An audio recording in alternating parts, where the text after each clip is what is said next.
مفتی صاحب ثناء اللہ صاحب پوچھتے ہیں روزوں کا فدیہ کیا ہے؟ جیسا کہ کوئی روزہ نہ رکھ پائے یا جو ضعیف لوگ ہیں وہ روزہ نہیں رکھ پاتے ہیں تو ان کا فدیے کا کیا حکم؟ جی،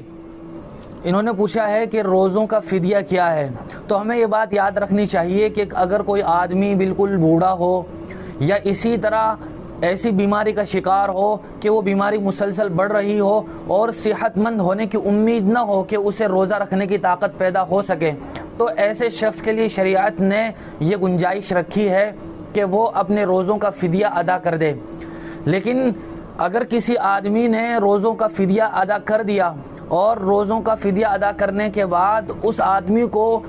صحت حاصل ہو گئی اور وہ روزہ رکھنے کی طاقت پر اور اس پر قادر ہو گیا، تو اب وہ روزوں کا فدیہ کارآمد نہیں ہوگا بلکہ انہیں روزوں کی قضا کرنا ضروری ہوگی. ہاں، اگر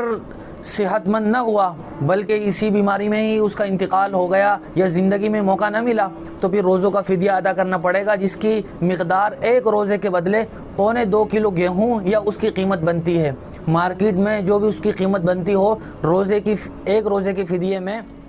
وہ رقم صدقہ کر دی جائے گی.